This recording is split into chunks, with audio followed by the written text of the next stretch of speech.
All right. So now that you have completed your letter, we are now going to talk about some revisions that you will need to do to make sure that your letter is in a formal enough state so that you feel comfortable distributing this potentially to a frontline worker and they have a clear understanding of what you are trying to say.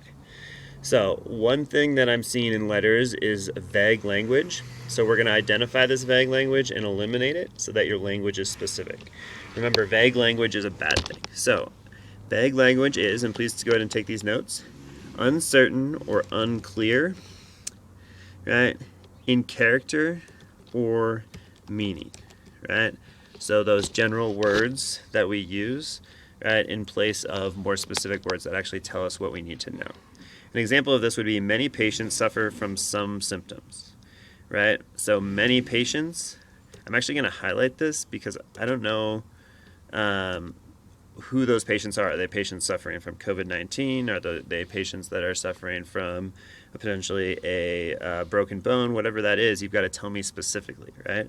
Second, some symptoms, right? Right? I'm not sure what some symptoms mean unless you tell me what the symptoms are specifically. So these would be two instances of vague language that would need to be changed to more specific language so the reader has a full understanding of what you're trying to say. So I provided an example here that we're going to read together, and then I want you to go through and identify the vague language and then change it to specific language, right? So there are countless stories of people working around the clock, often without sleep. Healthcare workers across the country are risking their own safety working without proper stuff for their job. So go ahead and take a minute, identify the vague language within these two sentences by highlighting it. Again, highlight two examples.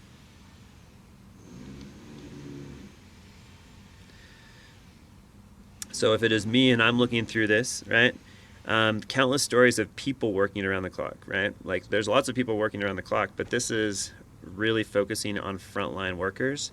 So if I am going to identify the vague language here, one of those examples would be people. I might replace this with frontline workers. Oops. Frontline workers. All right. And that would give me a specific understanding. Additionally, right, I know it's talking about healthcare workers here, so I might even say something like doctors or nurses to make that more specific.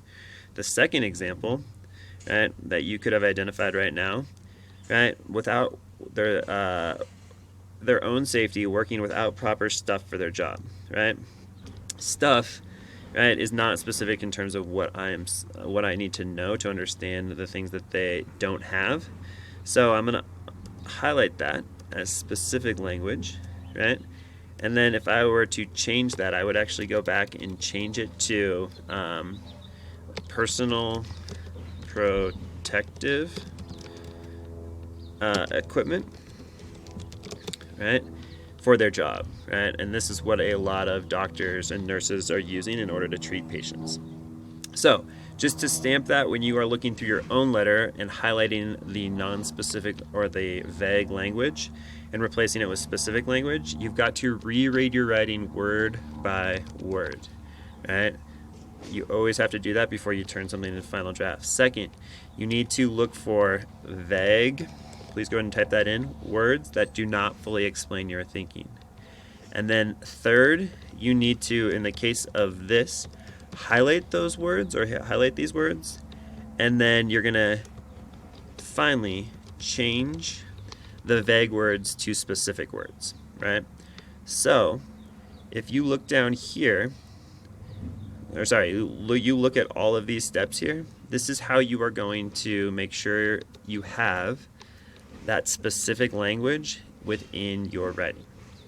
Additionally, one last ask is after you've changed 3 instances of specific or non-specific or vague language to specific language, you also need to follow direction 1 and 2, right, for editing your final draft as well. Make sure that you are clearly communicating what you need to do so that someone reading this letter would clearly understand what you're trying to say. Thank you.